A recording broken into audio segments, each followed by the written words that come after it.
মঙ্গল গ্রহ পৃথিবীর কত কাছে এসে গেছিল। এরকম নাকি লাস্ট হয়েছিল 17,000 বছর আগে। অন্তত বিজ্ঞানীরা অঙ্ক কষে তাই বার করেছে। খবর কাগজে আমি যখন পড়লাম এই ঘটনাটা, আমি ছুটে ছাদে চলে গেছিলাম মঙ্গলকে খালি চোখে দেখবো বলে। কিন্তু আমার যা কপাল, কালো আকাশ মেঘে ভর্তি, কিছুই দেখতে পাচ্ছিলাম না। তারপরে হঠাৎ মেঘটা সরে গেল, দেখলাম মঙ্গলকে হীরের মতন জলজল করছে একেবারে। খুব আনন্দ হলো। দেখতে দেখতে হঠাৎ একটা অদ্ভুত ভাবনা এলো মাথায়। মনে হলো যে আমাদের যেরকম সৌরজগৎ আছে, এরকম নিশ্চয়ই আরো হাজার হাজার সৌরজগৎ আছে আমাদের ইউনিভার্সে। হয়তো সেখানে অন্য কোনো গ্রহও আছে যেখানে প্রাণ আছে, ঠিক আমাদের পৃথিবীর মতন। হলিউডের সায়েন্স ফিকশন ছবিতে তো অনবরত দেখায় ভিন জগতের লোকেদের কথা, সেগুলো আমরা এখন অবাস্তব বলে উড়িয়ে দিই। কিন্তু ভাবুন, অনেকদিন আগে যখন এরোপ্লেন আবিষ্কার হয়নি, তখন কল্পবিজ্ঞানীরা লিখতেন মানুষে আকাশে ওড়ার গল্প, আর আজকে দেখুন সেগুলো সত্যি হয়ে গেছে। কি জানে আজকের কল্পবিজ্ঞানীরা যা লিখছে সেগুলো হয়তো আগামী সময় সত্যি হয়ে যাবে। আমরা তো মঙ্গলকে দেখলাম খালি চোখে, একটা হীরের ঝলক। বিজ্ঞানীরা টেলিস্কোপের ভেতর দিয়ে কি দেখলো কে জানে, হয়তো আরো অনেক কিছু। যাক, মঙ্গল গ্রহ, সৌরজগৎ, অন্য দেশের লোকেদের কথা তো অনেক কিছু হলো। চলুন এবার সায়ন্তনীর কাছে যাই, ও আজকে আমাদের জন্য কি নিয়ে অপেক্ষা করছে দেখি।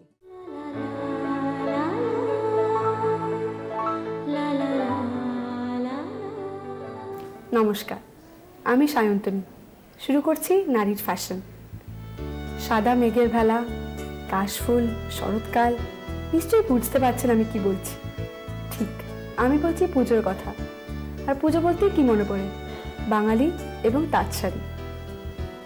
তাঁত শাড়ি বলতেই মনে পড়ে যায় ফুলিয়া তাঁত। এই ধরনের তাঁতের উপরেই নতুন ডিজাইনস, নতুন প্যাটার্ন, নতুন রং, এই সমস্ত কাজ করে শুভ বুটিকের কোহিলি ভট্টাচার্য। কোহিলি, নমস্কার। কোহিলি, এই যে তাঁত, ফুলিয়ার তাঁত, এর উপরে আপনি কি ধরনের কাজ করেন? একটা হচ্ছে ঢাকাই কাজ করি, আর একটা হচ্ছে যেটা এখন পুজোর সময় চলছে খুব পাটলি পাল্লু স্টাইলের পাছা পেরে শাড়ি। সেটা হচ্ছে নেভি ব্লু শাড়িটা, বেস কালার নেভি ব্লু, তার মধ্যে মিডলে রয়েছে তোমার শর্ট কালারের একটা যে কোনো mixed navy blue and rust mixed করে মিডলে নিয়ে এলাম, সেটাকে বলছি আমরা পাছা পেরে শাড়ি। আর একটা হচ্ছে নিচের দিকে চেক্স দিয়ে দিলাম, জরির চেক্স, ওপরে লম্বা স্ট্রাইপ, নানা রকম ধরনের আলাদা আলাদা জিওমেট্রিক্যাল। আর কি ধরনের রং বেশি ইউজ করেন? রংটা অফ হোয়াইট তো আছেই, প্লাস ব্ল্যাক, মানে কোনো সেরকম কিছু নেই। এখন চলছে খুব লেমন, বটল গ্রিন, সব রঙই চলছে আলাদা, মানে সেই পুজো স্পেশাল বলে কোনো রং সেরকম কিছু আমি করিনি। আচ্ছা, আমি কি দেখতে পারি? আপনি তো বলেন স্ট্রাইপস পারওয়ালা। হ্যাঁ, 100 বার। আচ্ছা, মানে নিচে জরি, নিচে জরি, চেক্স, উপরে স্ট্রাইপস, আর ঢাকাই আঁচলে ঢাকাই কাজ। আচ্ছা, বডিতে এরকম জিওমেট্রিক্যাল ফিগার আর আঁচলটা এরকম ঢাকাই। আচ্ছা, আর এই শাড়িটা কি আছে? এটা হচ্ছে মাসলিন। আচ্ছা, আপনি মাসলিনেরও কাজ করেন? ওটার উপরে কি ধরনের কাজ? মাসলিনের উপর মেনলি ঢাকাইটাই করি, কারণ মাসলিন কাপড়টা ইটসেলফ খুব কস্টলি শাড়ি। আচ্ছা, তা এর উপর ঢাকাই না করলে ঠিক হবে না, গেটআপটা আসবে না। আর এই মাসলিনগুলোর দাম মোটামুটি কিরকম? 3000 থেকে স্টার্ট। এগুলোর মধ্যে কি হালকা বুটি বুটি করেন? বুটি করি, অল ওভারটাও করি, দু রকমই করেন। আপনি শাড়ি ছাড়াও কি অন্য কিছু করেন? সালোয়ার করি। সালোয়ার আছে এখানে? একটা আছে, সালোয়ারের পিস পিস। এগুলোর দাম মোটামুটি কিরকম আসে? 450, 550 এরকম। আর ঢাকাই করলে একটু বেশি হয়ে যায়, 850, 1000। এগুলো তো কাজের উপরে ডিপেন্ড করে। আচ্ছা, এগুলো সব মহিলাদের জন্য। পুরুষদের জন্য আমি একটা নতুন বার করছি, সেটা হচ্ছে পাঞ্জাবি, মাসলিনের পাঞ্জাবি। মাসলিনের পাঞ্জাবি, হ্যাঁ। তারপরে জরি কাজ, জরি কাজ খুব সুন্দর দেখতে। বুটি আছে, হালকা বুটি আছে, জরির বুটি আছে হালকা। আচ্ছা, ভীষণই ভালো দেখতে। এটা দাম কত দিদি? এটা 850। ভালো দেখতে, কিন্তু জরিটার জন্য আরো ভালো লাগছে। আর কি শাড়ি আছে এখানে? আপনি কি বেশিরভাগ সময় হালকা রং ইউজ করেন নাকি একটু গাঢ় কালারও ইউজ করেন? গাঢ় ইউজ করি না যে তা না, করি, কিন্তু প্রেফার করি নিজে হালকা, তাই একটু হালকাটাই নিলাম। এটা ব্লু, যেমন গাঢ় রং। এটা শাড়ির মাঝখানে পার গেছে? এটা মাঝখানে, এটা হচ্ছে নিচের দিকে। আচ্ছা, ওটা নিচের দিকে গেছে। এই ডিজাইনটার কোনো নাম আছে? মানে হঠাৎ করে এটা মাঝখানে পার গেছে? এটা কোনো নাম নেই, যেটা মিডল থেকে গেছে সেটা পাছা পেরে বলেছি। আচ্ছা, এটা ওই মিডলটা দেখলাম যে সবাই পড়তে পারবেন না হয়তো, তার জন্য নিচের দিকে আরেকটু নামিয়ে দিলাম ডিজাইন। তো এই ধরনের শাড়িগুলো কি দিনের বেলায় রাত্রিবেলা সময় পরা যায়? সবসময় পরা যায়, তাঁতের শাড়ি তো সবসময় পরা যায়। আচ্ছা, আর আজকাল তো বাজারে অনেক লেটেস্ট ফ্যাব্রিক, লেটেস্ট আসছে, মানে অনেক ধরনের নতুন কাপড় আসছে, তো সেইখানে দাঁড়িয়ে কি তাঁত কিরকম চলছে এখন? আমার তো তাঁতের ঐতিহ্য চিরকাল আমরা জানি, সেটা চলবে এবং চলছে এবং চলবে, এটা কোনো কম বেশি কিছু নেই। তার মানে যতই নতুন কাপড় আসবে তাঁত থাকবেই। হ্যাঁ, আর শুধু কি বাঙালিরাই কেনে নাকি অবাঙালির মধ্যে প্রচুর প্রবণতা আছে। ঢাকাই তো ওনারাই কেনেন, মেনলি ঢাকাইটা খুব হালকা হয়, আর এখন তো ওনারা বেশি টাঙ্গাইল ঢাকাই পড়ছেন। আমরা যেটা ভাবতাম যে খালি বাঙালিরা পরেন তা না। এখন তো পুজো আসছে, পুজোর জন্য আপনি কোনো স্পেশাল কিছু করছেন? পুজোর জন্য স্পেশাল কিছু করছি ঠিক সেরকম কিছু নয়, আমি সবসময় কাজ করি প্রতিদিনের জন্য, সেটাই করে যাচ্ছি। পুজো স্পেশাল বলে কিছু কারণে তো পুজো স্পেশাল বলে ঢাকাইটা তার পুজো স্পেশাল হতে পারে না, সারা বছর ধরে চলছে। তা আপনার কি মনে হয় এই পুজোয় কোন রংটা বেশি চলবে? এই পুজোয় অফ হোয়াইট তো আছে, অফ হোয়াইট লাল কম্বিনেশন ভীষণ ভালো পুজোর জন্য। এছাড়া ব্ল্যাক তো গডি কালার, ব্ল্যাকও আসবে, নেভি ব্লু, সব কালারই মোটামুটি চলবে আমার মনে হয়। তার মধ্যে বেশি চলবে ব্ল্যাক, নেভি ব্লু, লেমন, এই কালারগুলো। অ্যাজ এ ডিজাইনার আপনার কি মনে হয় একজন নারীর সপ্তমী, অষ্টমী, নবমী, দশমী, ষষ্ঠী এই দিনগুলোতে কি ধরনের পোশাক আশাক পরা উচিত? সেটা নিজের উপর নির্ভর করে, কিন্তু আপনার মতামত? আমি হলে কি করতাম, আমার নিজের দিক থেকে আমি বলি, তাহলে আমি তো ষষ্ঠীর দিনকে সকালবেলা ঠাকুর আমরা পুজো দিতে যাই, আমাদের একটা পুজো আছে ষষ্ঠীর পুজো, সেটার জন্য হালকা তাঁত পরলাম, লাল পাড় হলে বেশি ভালো হয়, নিজে যার পছন্দ মতো পরলেন। আর আমি হলে লাল পাড় পরি, লাল ব্লাউজ দিয়ে লাল পাড় পরলাম। তারপরের দিন রাত্রিবেলা একটা সিল্ক ফ্রিল বা কিছু ধরনের পরলেন কেউ, সপ্তমীর দিনও একটু ভারী কাজওয়ালা পরলাম, এরকম টাইপের, মানে নিজের উপর নির্ভর করে, আমি ঠিক ওটা বলতে পারবো না। আচ্ছা, আপনার সাথে কথা বলে ভীষণ ভালো লাগলো। আশা করি আপনাদের তাঁত সম্পর্কে যে সকল প্রশ্ন ছিল সবগুলো উত্তর আপনারা পেয়ে গেছেন। তাছাড়াও যদি অন্য কোনো প্রশ্ন থাকে আমাকে লিখে পাঠান। কম্পিটিশনের কথাটা কিন্তু একদম ভুলবেন না। নিশ্চয়ই বুঝতে পারছেন আমি কোন কম্পিটিশনের কথা বলছি। তবুও আমাদের নতুন বন্ধুদের জন্য বলে দিই, আমাদের একটা কম্পিটিশন হয় যেখানে আপনারা আপনাদের ডিজাইন পাঠান, ছোটো ছোটো স্যাম্পল পিস। সেখানে হয়তো বা ক্রুশের কাজ হতে পারে, আবার একটা প্লেন পিস অফ ক্লথে একটা ডিজাইনই হতে পারে। আর সেই সকল ডিজাইন থেকে আমরা চুজ করে নিই আমাদের সেরা ডিজাইন, আর যার সে ডিজাইন হয় সে পায় সেরা ডিজাইনারের পুরস্কার, এবং সেই সুযোগ পায় আমাদের এই প্রোগ্রামে আসার, এবং আমি তাদের সাথে কথা বলি। দেরি করবেন না কিন্তু।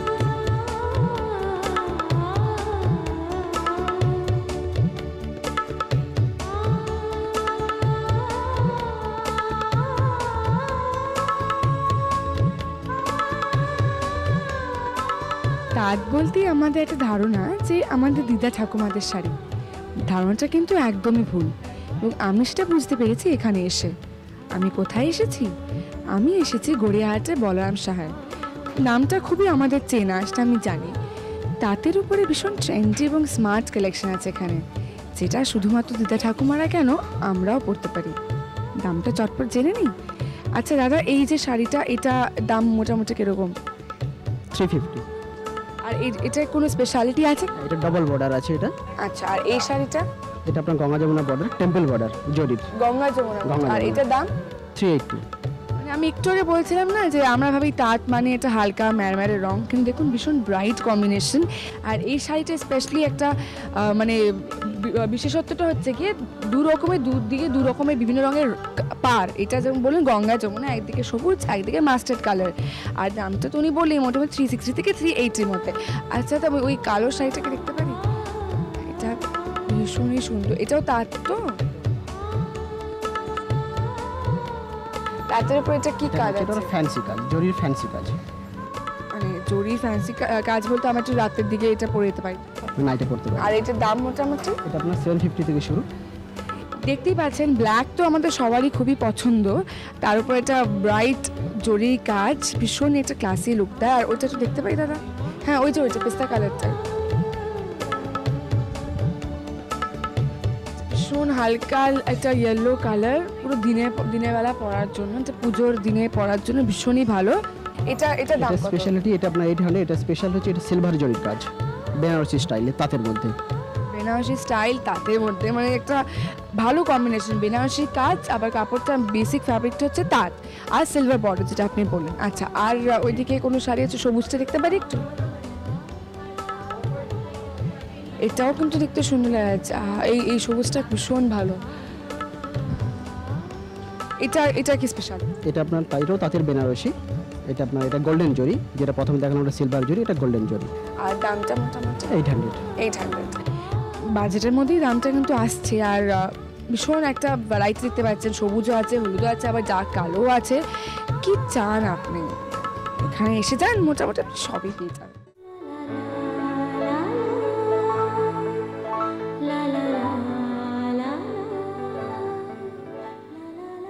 মা হওয়া যে মুখের কথা নয় তা সব মহিলাই জানেন, তবুও হবু সন্তানের কথা ভেবে মহিলারা কিন্তু অনেক কষ্ট সহ্য করেন।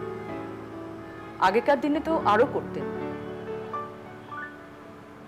কিন্তু আজকের নারী অনেক আধুনিক, তাই তারা চান না সেই আগেকার দিনের কষ্টগুলো ভোগ করতে। আজকে তারা একরকম ক্লাস অ্যাটেন্ড করতে যাচ্ছে প্রেগন্যান্সির সময়। সেই ক্লাসটার নাম হচ্ছে অ্যান্টিনাকেল ক্লাস। আসুন আজকে আমরা এই অত্যাধুনিক বিষয় নিয়ে একটু আলোচনা করি। আমরা এসেছি আজকে চিফ ফিজিওথেরাপিস্ট বেলভিউ ক্লিনিকের ডক্টর শবনম আগরওয়ালের কাছে। নমস্কার ডক্টর আগরওয়াল। নমস্কার। আচ্ছা, এই ধরনের ক্লাসে মায়েদের কিভাবে ট্রেন করা হয়? আমাদের এখানে উই কন্ডাক্ট 8 ক্লাসেস, 8টা ক্লাসেস থাকে। সো এই 8 ক্লাসেসে আমরা সব রকমের নলেজ, ইনফরমেশন, সায়েন্টিফিক ইনফরমেশন আর সোশ্যালি প্রেভেলেন্ট মানে এই করা এই না করা যা সব আছে সব, প্লাস লেবারে কীরকম আপনি কীরকম কোন স্টেজ অফ লেবারে আপনি কীরকম প্রবলেম ফেস করবেন আর ওই প্রবলেমের সময় আপনাকে কীরকম রিয়াক্ট করতে হবে। So from your basic anatomy, I mean আপনার শরীরের স্ট্রাকচার কীরকম, আর একটা যখন আপনি প্রেগনেন্ট হন তাহলে ওই প্রেগনেন্ট অবস্থায় আপনি ওই স্ট্রাকচারটা কীরকম চেঞ্জ হচ্ছে, আর ওই চেঞ্জ স্ট্রাকচারের ফল যা হচ্ছে কি আপনার লেটস সে আপনার বমি পাচ্ছে বা আপনার কোমরে ব্যথা হচ্ছে, আপনার হাঁটুতে ব্যথা হচ্ছে বা আপনার অ্যাপেটাইট নেই, আপনি সব সময় চিড়চিড়ে রয়েছেন, এই সব নিয়ে ওখানে আলোচনা হয়, উই ডিসকাস। আর ওই সবারই যা একটা প্র্যাকটিক্যাল রিজনিং আর প্র্যাকটিক্যাল কেন হচ্ছে আর ওটা আপনি কীরকম ওদের ওই সব প্রবলেমসকে সলভ করতে পারেন। আমি যে for example take back pain, এখন আপনি একটা আমি যদি খুব সাধারণ কথা বলি, ব্যাক পেন অনেকেই 80% pregnant women suffer from back pain. এখন এই ব্যাক পেনটা কেন হচ্ছে ওই জন্য কেন কি যখন পেটটা বড় হয় তখন শরীরের একটা সেন্টার অফ গ্র্যাভিটি থাকে, ওই centre of gravity shifts forward, তারপর স্টমাকের মাসলসগুলো এত কমজোর হয়ে যায়, সো স্পাইনের উপরে স্ট্রেন পড়ে কেন abdominal muscles যা আমরা স্টমাকের মাসলস বলি বা abdominal muscles বলি, এই abdominal muscles তো এখন আর কিছু কাজ করছে না, সো ওই জন্য স্পাইনে স্ট্রেন হয়। আর গর্ভাবস্থায় মহিলারা একটু মানে পেটটা সামনে করে এরকম হাঁটার একটা দেখছেন আপনি, প্রত্যেক সিনেমা দেখুন বা সিরিয়াল দেখুন সবাইরই তো যখন একটা প্রেগনেন্ট উমেনকে দেখাচ্ছে ওই রকম দেখাচ্ছে।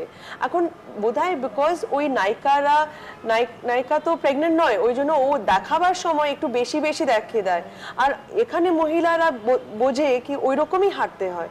এখন ওই রকম হাঁটা ওই রকম বসা ব্যাকের ওপরে অনেক স্ট্রেন করে, অ্যান্ড জাস্ট সিম্পল রেমেডিজ, কীরকম শুতে হবে, কীরকম বসতে হবে, আর কোন মান্থে কীরকম শুলে বাচ্চাদের সার্কুলেশনটা ঠিক থাকে বা আপনার নিজের গ্যাস্ট্রিক প্রবলেম কম থাকে, এর সব প্রবলেমসের আমরা সলিউশন ওখানে ডিসকাস করি, অ্যান্ড দে বেনিফিট ট্রিমেন্ডাসলি। এটা কি খুব উপকার পায় তারা, মানে আপনার অনেকেরই? কেন আমার ফার্স্ট ক্লাসে যখন সবাই আসে আই টেল দেম কি যদি যাদের ব্যাক পেন আছে বা যাদের হিপ পেন নি পেন আছে, I tell them just wait for the second and third class.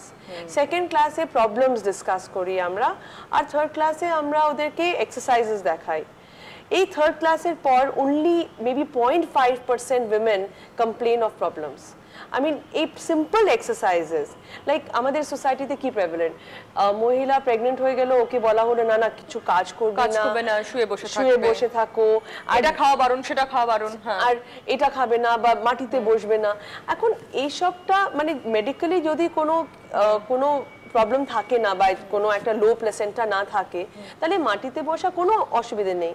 আর আপনি ভাবুন যদি মাটিতে বসা একটা অসুবিধের কারণ হতো তাহলে ভারতবর্ষে এত পপুলেশনই বাড়তো না। After all the rural women মাটিতেই বসেন, গ্রামে তো সব মহিলারা মাটিতেই বসেন, আর ওদের তো কোনো অবর্শন হয় না, তাহলে আমাদের উইমেনে কেন অবর্শন হবে? আর একটা জিনিস যা it's very surprising is that মাটিতে বসে বা যা আমরা একটা ইন্ডিয়ান স্টাইল টয়লেটটা যখন ব্যবহার করি ওই যা পজিশনকে আমরা স্কটিং বলি, তো ওই স্কটিং পজিশনে যখন মহিলা বসছে তখন নিচেরকার মাসলস গুলো এত ভালো স্ট্রেচ পাচ্ছে দ্যাট ওটা লেবারে খুবই উপকার হয়। কিন্তু going western in such a wrong way that এখন সবাইকে বলা হয় না না মাটিতে বসতে নেই। এখন ওই মাটিতে না বসে বসে বা ইন্ডিয়ান স্টাইল টয়লেট না ব্যবহার করে করে এখন পেলভিক ফ্লোর মাসল এত টাইট হয়ে যায় that the incidence of caesarean delivery increases. কেন না ওরা ফিজিক্যাল এক্সারসাইজ করে না কিছু স্ট্রেচ করে, তাহলে উপকার আই মিন একটা বডিটাকে প্রিপেয়ার করতে হবে তো লেবারের জন্য। আচ্ছা এই প্রেগন্যান্সির সময় এত কিছু আমাদের ফ্যামিলি বলুন বা সোসাইটির এত কিছু রেস্ট্রিকশনস ইম্পোজ করে দেয়া হয় একজন মহিলার ওপর, তাতে মানে আমি এটা অনেক ক্ষেত্রে লক্ষ্য করছি তাতে সাইকোলজিক্যাল চেঞ্জ আসে, ডিপ্রেশন চলে আসে। Do you treat that also? I mean, do you train how to overcome this psychological? Absolutely. কেন কি I mean যদি কেউ একটা ভালো অ্যাক্টিভ লাইফস্টাইল আগে লিড করেছে তাকে মানে একদম সবকিছু বন্ধ করে দেওয়া, it's almost like putting the person in prison. কি না এটা করবে না ওটা করবে না, so the person starts feeling abnormal, exactly. You know, so and depression এসে যায়, and best is like irritation এসে যায় সব সময় একটা হাজবেন্ডের উপরে বা ফার্স্ট চাইল্ড বা মাদার ইন ল সবার উপরে একটা ইরিটেশন এসে যায়, আর ওই ইরিটেশনটা একটা রিলেশনশিপও খারাপ করতে পারে। So in one of our classes আমরা স্ট্রেস রিল্যাক্সেশন টেকনিক্স শেখাই। ওই স্ট্রেস রিল্যাক্সেশন টেকনিক্স আর নর্মাল স্ট্রেস রিল্যাক্সেশন টেকনিক্স যা কোনো একটা স্ট্রেস এই যে আজকাল স্ট্রেস রিল্যাক্সেশন কোর্সেস বা রিল্যাক্সেশন কোর্সেস যা বেরিয়ে আসছে to deal with stress, ওই সব টেকনিক্সই রয়েছে। So we teach them those techniques, telling them that দিনে একবার মানে বা দুবার এটা 10 মিনিটের জন্য যদি ঘরে বসে এটা যদি প্র্যাকটিস করেন আপনারা, then your mind and your body will feel more calm. অনেকেরই প্রেগনেন্ট লেডিজ এত কম পরিশ্রম করে বা এত কম ফিজিক্যাল অ্যাক্টিভিটি করে ওদের ঘুম হয় না। They suffer from sleeplessness, insomnia. So we tell them that look, you have to walk.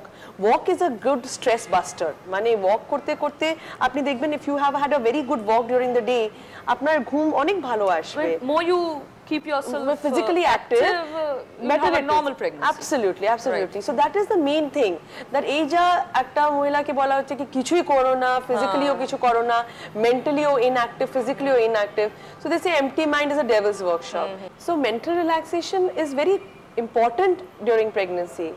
আর পুরো দিনে একটা মহিলা যদি adequate physical আর mental exercises করে, like a few relaxation techniques compounded with walking আর যা exercises আমরা দেখাই, then pregnancy is a much better phase, একটা enjoyable phase হতে পারে। ইজি হয়ে যায়, কোমরে ব্যথা থাকে না, পায়ে ব্যথা থাকে না, পায়ে ফোলা যা মাঝে মাঝে হয় ওর সলিউশন, সব সলিউশন নিয়ে যদি আপনি প্রেগন্যান্সির মধ্যে যান তাহলে কোনো অসুবিধাই নেই। আচ্ছা এটা আপনি যেটা আগে বললেন it's more a western concept, তো এটা আমাদের এখানে মেইনলি কলকাতায় কিরকম ধরনের রেসপন্স পাচ্ছেন এই ধরনের ক্লাসে?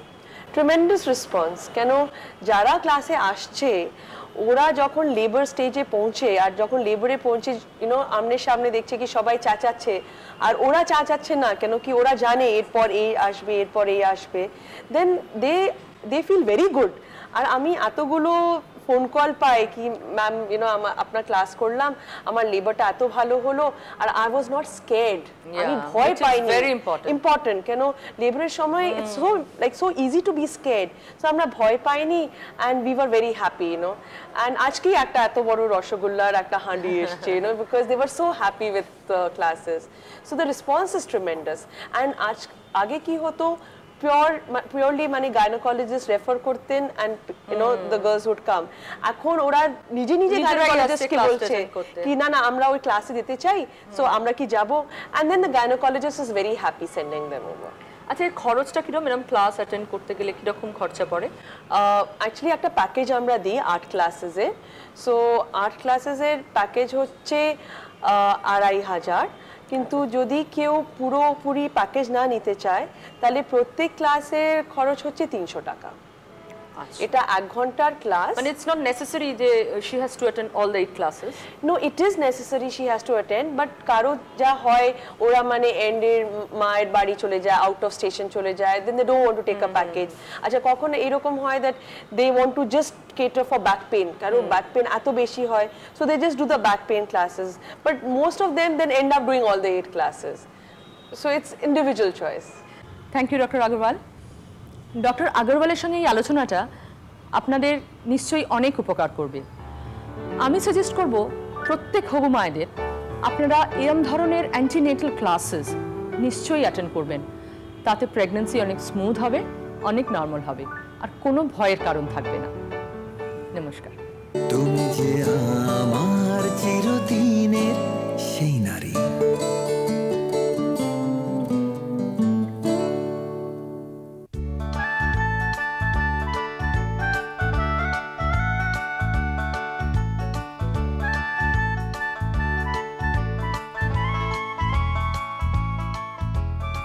এই মেশিনটা হচ্ছে রিকাম্বেন্ট বাইক, এটাও এক ধরনের সাইকেল। এটারও মোটরাইজড, মানে কতটা সাইকেল করছেন, কতক্ষণ সময় করছেন, কতটা ক্যালোরি এক্সপেন্ডিচার হচ্ছে, সব কিছু আপনি জানতে পারবেন। এই সাইকেলের বোর্ডে সমস্ত ডিসপ্লে করা যায়।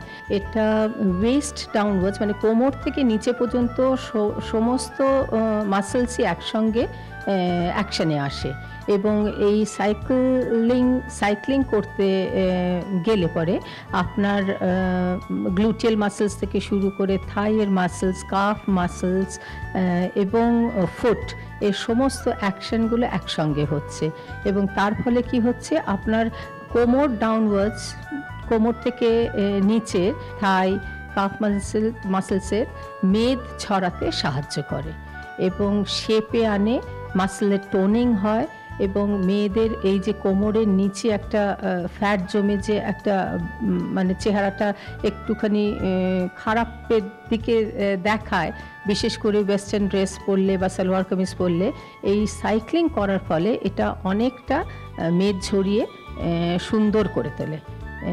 কোমর ডাউনওয়ার্ড সমস্ত মাসেলসগুলো সুন্দর করে তোলে, এবং তাতে ওয়েস্টার্ন ড্রেস পরলে, ট্রাউজার্স পরলে, জিন্স পরলে খুব সুন্দর দেখায় মেয়েদের। আপনি দেখতে পাচ্ছেন এটা ব্যাকে রেস্ট দিয়ে সাইক্লিং করা যায়, এবং এটার উপকারিতা হচ্ছে স্পেশালি যাদের লো ব্যাক পেন আছে, মানে সিটিং পশ্চার ঠিক মতো না হওয়াতে লো ব্যাক পেন হয়, লাম্বার রিজনে একটুখানি বা সেক্রাল রিজনেতে একটা পেন হয়, এবং সেই পেন হওয়ার দরুন তারা সোজা হয়ে বসে সাইক্লিংটা করতে পারেন না বা ব্যথা অনুভব করেন পেছনে। তো সেই কারণে এই রিকাম্বেন্ট বাইকে যদি বসে সাইকেল করেন তাহলে অনেকটা আরাম ফিল করেন এবং সেই পেনটা আপনাদের থাকে না। এইবার আমি বলি যে এই যাদের বাড়িতে ধরুন এই সাইকেল নেই, পাওয়ার সাইকেল নেই বা রিকাম্বেন্ট বাইক নেই, তো তারা ঘরোয়া উপায়ে কিভাবে এই রকম এক্সারসাইজ করে কোমর ডাউনওয়ার্ড সমস্ত অঙ্গ মানে লেগসের শেপে আনতে পারবেন। তারা এরকম মাটিতে শুয়ে কোমরের নিচে একটা বালিশ দেবেন যাতে নাকি কোমরে একটা সাপোর্ট থাকে। তারপরে পাটা শূন্যে সাইক্লিংয়ের মোশনে দুটো পা ঘোরাতে হবে, সাইকেল মুভমেন্ট যেটাকে আমরা বলি, সেরকমভাবে পা দুটো ঘোরালে পরে ঠিক ওই একই এফেক্ট হবে। সমস্ত মাসেল কোমর downwards will come into play, সব একসঙ্গে মাসেলগুলো অ্যাকশানে আসবে এবং এইটা কোমর ডাউনওয়ার্ডসে শেপ আনতে সাহায্য করবে, মাসেল টোনিংয়ে সাহায্য করবে এবং নিম্নভাগের যে মেদ থাকে সেইটা ঝরাতে সাহায্য করে।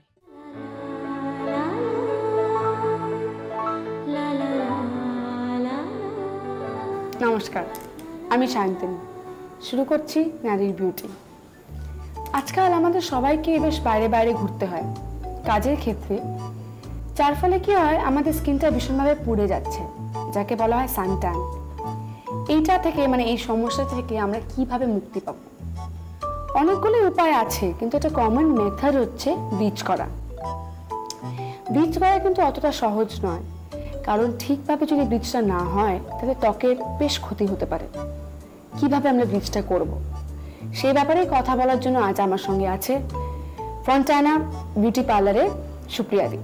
সুপ্রিয়াদি, নমস্কার। নমস্কার।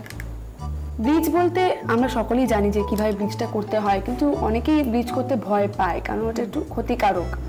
তো আমরা কি ধরনের ব্লিচ আমাদের ব্যবহার করা উচিত যাতে খুব একটা ক্ষতি না হয় ত্বকের? হার্বাল ব্লিচ করলে স্কিনের কোনো ক্ষতি হবে না, এটা সব বয়সেই করতে পারে। আমাদের যে ভয় ব্লিচ করলে স্কিনটা ড্যামেজ হয়ে যায়, এটা একদম আমাদের ভুল ধারণা। কেননা ব্লিচ মাসে একবার করলে কিছুই হয় না স্কিনে। আচ্ছা, আপনি হার্বাল ব্লিচের কথাটা বললেন, তফাৎটা কি নরমাল ব্লিচ যেটা আমরা ইউজ করি বাজারে আর হার্বাল ব্লিচের? এটাতে হার্বাল ব্লিচে হলুদ আছে, চন্দন আছে, লেবু আছে, যার জন্য এটা স্কিনকে কোনো ক্ষতি করছে না। এই জন্য এটাকে হার্বাল ব্লিচ আমরা বলছি। তা আপনি বলছেন যে মাসে যদি একটাবার ব্লিচ করা হয় খুব একটা ক্ষতি হচ্ছে না, না? এটা স্কিনের কোনো ক্ষতি করবে না। আর লাভটা হচ্ছে এটা যে আমাদের ট্যানিশ ভাবটা কেটে যাবে, যে সানবার্ন হয়ে যাচ্ছে এটা কেটে যাবে। আমাদের মুখে ছোট ছোট হেয়ার থাকে যার জন্য স্কিনটা ব্ল্যাক লাগে, সেটা গোল্ডেন হয়ে যাবে, তাতে স্কিনটা একটু ফেয়ার লাগবে। এই যে হার্বাল ব্লিচের কথা আপনি বলছেন, যেটা কি মার্কেটে কিনতে পাওয়া যায়? মার্কেটেও কিনতে পাওয়া যায়, তাছাড়া আমরাও তৈরি করেন। তো আজকে আপনি তো দেখাবেন ডেমনস্ট্রেশন, তো শুরু করে দিই আমরা। হ্যাঁ, কি কি আছে বলেন? হলুদ আছে, আর চন্দন আছে, আর লেবু আছে। আমি ফার্স্টে টাওয়ালটা লাগিয়ে নিলাম। অন্য ব্লিচগুলো তো যেরকম আমরা হাতে পায়েও করতে পারি, এই হার্বাল ব্লিচ আমরা করতে পারি। আমরা ব্যান্ডটা লাগিয়ে নিই, কেননা হেয়ারে লাগলে হেয়ারটা গোল্ডেনিশ হয়ে যাবে। কোনো স্পেসিফিক এজ গ্রুপ আছে, মানে ইয়াংস্টাররা কি করতে পারবে? হ্যাঁ, হার্বাল ব্লিচ আমরা সব স্কিনের জন্যই করি, মানে কোনো স্কিনের টাইপের উপরে কোনো সেরকম ডিপেন্ডেন্স নেই না। আমরা ফার্স্টে মুখটাকে ক্লিন করে নিচ্ছি।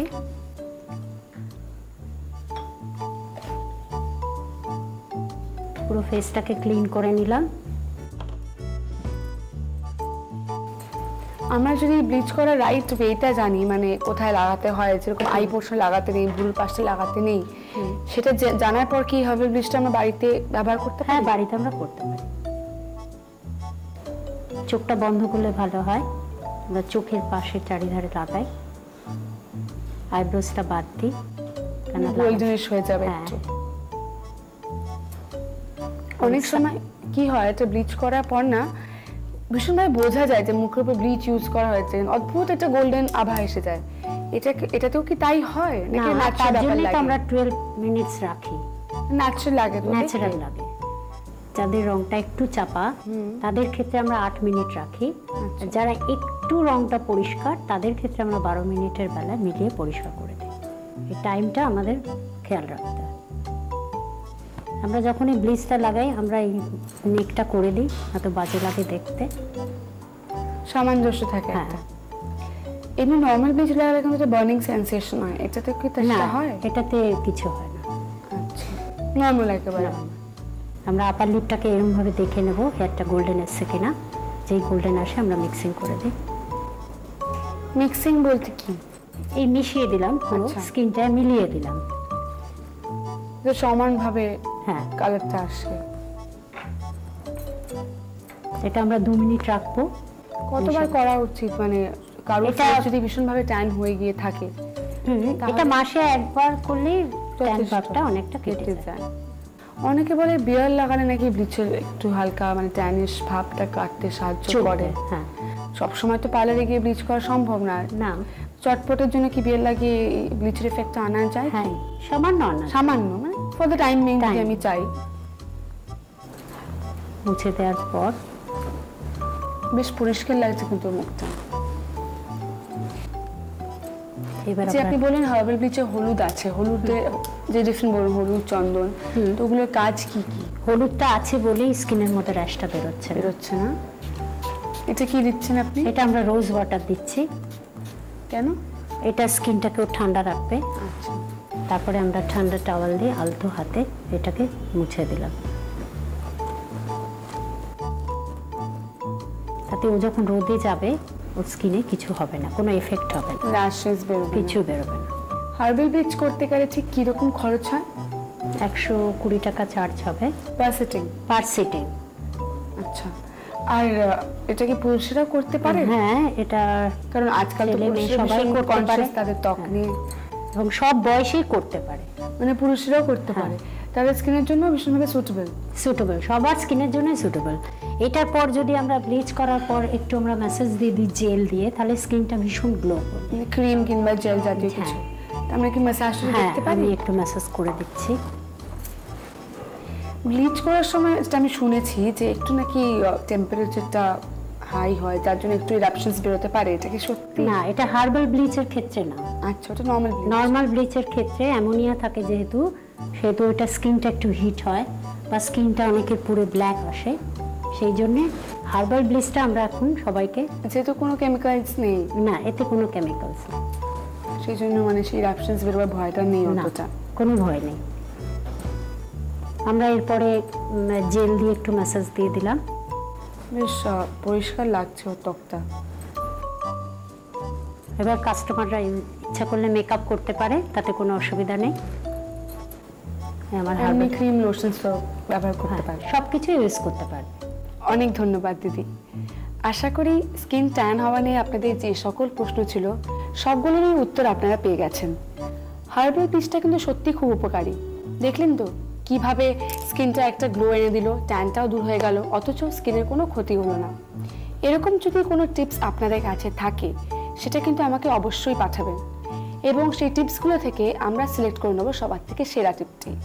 সেটা যদি আপনার হয়, আপনি পাবেন একটা আকর্ষণীয় পুরস্কার।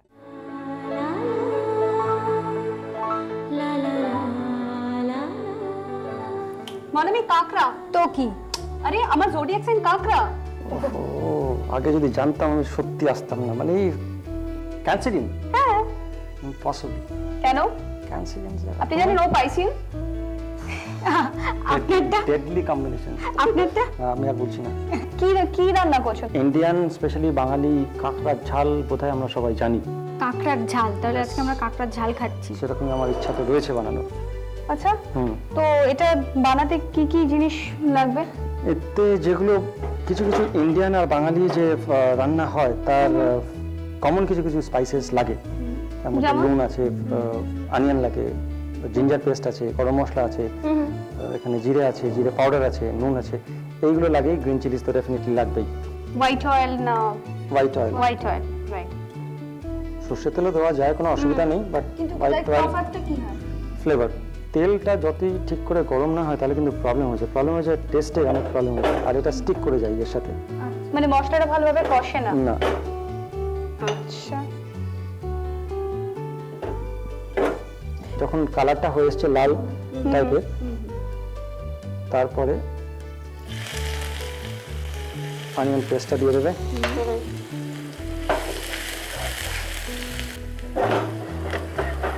মানে পেঁয়াজটা একটুখানি মানে লাল সে মতো হতে দেবো? হ্যাঁ,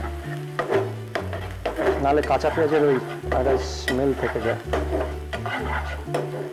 আচ্ছা, আপনার রেস্টুরেন্টের কিছু বেশ পপুলার মাছের রান্নার কথা বলুন না, লাইক কোনগুলো আপনার মনে হয় যেটা বাঙালিরা কিংবা বাঙালি এবং নন বেঙ্গলি দুটোই আছে। আমার ফিশ পাতুরি আছে, ফিশ দিলবাহারও আছে। দিলবাহার হচ্ছে মাছটাকে কোফতা বানাই, সেই ফিশ কোফতাটা একটা আমি হোয়াইট গ্রেভিতে, শাহি গ্রেভিতে ওটাকে সার্ভিস করি। কাঁকড়াগুলো কি একটু তেলে সাঁতলে নেওয়া দরকার? না না, এগুলোকে কেটে নিয়ে প্রথমে গরম জলে, যেটা আগে আমি করে নিয়েছি, গরম জলে একটু হলুদ দিয়ে ওটাকে ফুটিয়ে সিদ্ধ করে নিতে হয়। আর এই ক্লিনটা খুব ভালো করে করতে হয়। যদি ঠিক করে পরিষ্কার না হয় তাহলে কিন্তু কাঁকড়া থেকে অনেক রকমের প্রবলেম হতে পারে, এবং এই কাঁকড়া থেকে যদি ফুড পয়জনিং হয়ে যায় তাহলে কিন্তু খুব প্রবলেম হয়।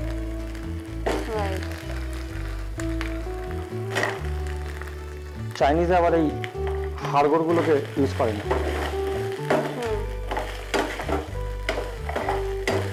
কিন্তু আমরা তো মানে পুরোটাই ইউজ করছি। আর কাঁকড়া যখন তখন হাড়গোড় চিবিয়ে খেতেই ভালো লাগে। ইয়েস, কাঁকড়াদের হাড়গোড় চিবিয়ে খেতে ভালো লাগে। মশলাগুলো দেখো, নালে পরে এটাও রান্না করতে পারবে না। হলুদ, লঙ্কার গুঁড়ো, নুন। নুনটা তো অবভিয়াসলি আন্দাজ মতো। আন্দাজ মতো সবকিছু এরকম ভাবে স্পেসিফাইড কোনো কিন্তু মশলা দেওয়া যায় না, এটা সবটাই আর এই আস্তে আস্তে দিতে দিতেই তখন এর আইডিয়াটা হয়ে যায়। তেলটা তো প্রায় একদম নেই, মানে একেবারে তেল এর সঙ্গে ওই অনিয়ন যেটা ইয়ে করলেই ওটা টেনে নিয়েছে। টেনে নেয়।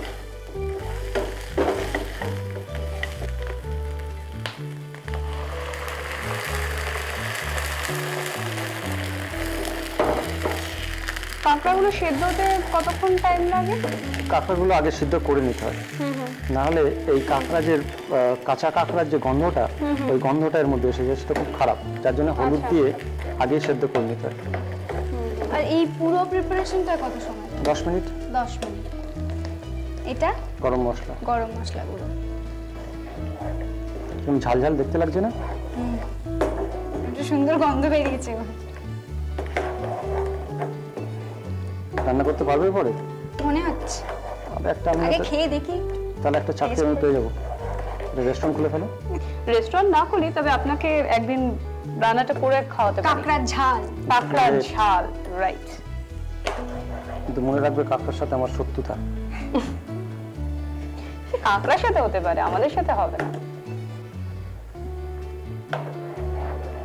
এই কাঁচা লঙ্কার ফ্লেভারটা এতে পরে দিলে কি হয়, কাঁচা লঙ্কার ফ্লেভারটা থেকে যায়, যেটা খেতে খুব ভালো লাগে। আচ্ছা, এটা কি বেশি কমের কোনো ব্যাপার আছে? পেস্ট কিন্তু আমি কাঁচা লঙ্কা দিলাম না। হ্যাঁ, সরি। হ্যাঁ, বেশি কমের ব্যাপার আছে, মানে এটা কি ঝাল ঝাল খেতে ভালো লাগে না? হ্যাঁ, ঝাল ঝাল খেতে ভালো লাগে, কিন্তু এতে যদি কেউ যদি ঝাল কম খায়, চিলি পেস্ট দিলে আরো ঝালটা বেশি হয়, কিন্তু তাতে হয়তো অনেকে খেতে পারবে না, টেস্টটা নষ্ট হয়ে যেতে পারে, যার জন্য কেটে স্লিট করে দিলে স্মেলটাও পাওয়া যায় আর ঝালও হয়। মানে এটা ঠিক নামাবার আগে দিতে হয়? না না না, এখন একটু সময় লাগবে, 10 মিনিট আমি বলেছি।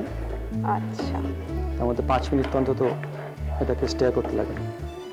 আর এই সময়টা ভালো করে মিক্স না করলে এর এটা কিন্তু মানে মশলাটা ভেতরে যাবে না, যায় না। খাবার সময় রান্না যখন করবে তখন টেস্ট করো না। আমি রান্নার সময় করি, রান্নার সময় করি, টেস্ট করে নিতে নিশ্চয়ই।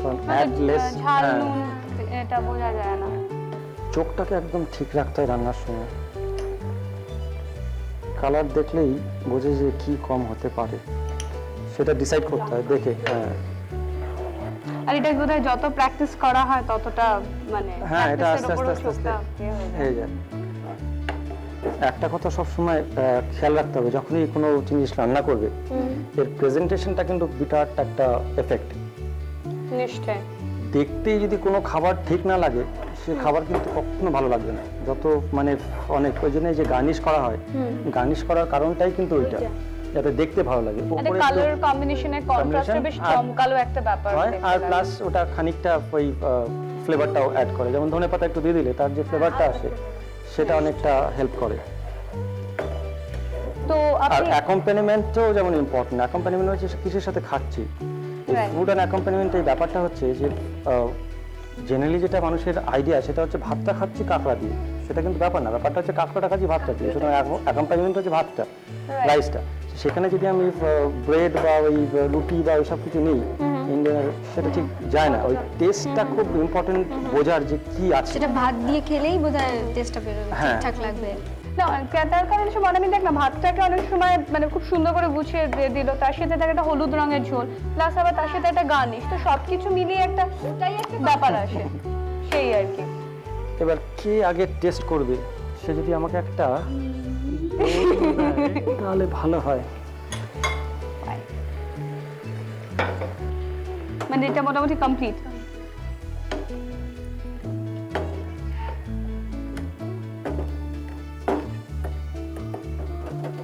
দারুণ ব্যাপার।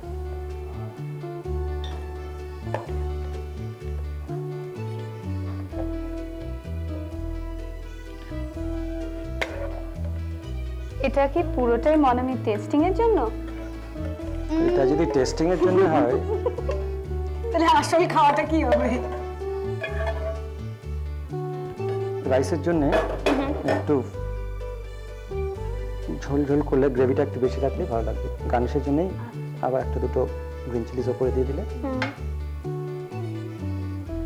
নাও it's ready. Yes yes ma'am, thank you. জিপটা খুললে তাহলে বোঝা যায় খাওয়ার মজা। না, ও কারোর কখনো নিন্দে করে না কোনো খাবার, কিন্তু এটা খুব ভালো, খুব ভালো, সত্যি খুব ভালো, এত ভালো। মানেটা কি তুমি কি বলতে চাইছো? মানে খাবারটা ঠিক হচ্ছে না ভালো বলছে? Is that? না না, একদম না, একদম। ও নিজে খেয়েও এক্ষুনি খুব ভালো বলবে। আমি নিজে খেয়েও খুব ভালো বলি, সত্যি হয়েছে খুব ভালো, বেশ ঝাল ঝাল।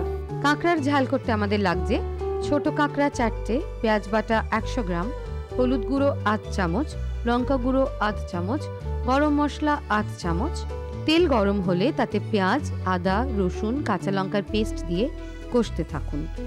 কষতে কষতে গাঢ় বাদামি রং ধরলে তেলে তেজপাতা দিয়ে কাঁকড়া ভালো করে ভাজুন। নরম আঁচে কিছুক্ষণ রেখে নামান। গরম গরম পরিবেশন করুন। কাঁকড়ার ঝাল, কাঁকড়ার ঝোল, ঝাল মানে কাঁকড়ার ঝাল ঝোল, ঝাল ঝাল ঝাল। ওকে, কাঁকড়ার ঝাল অ্যাবসলিউটলি ভীষণ সহজ, খুব তাড়াতাড়ি বানানো যায়। আপনারা তাড়াতাড়ি বানিয়ে ফেলুন বাড়িতে, আমাদের লিখে পাঠান কিরকম হয়েছে।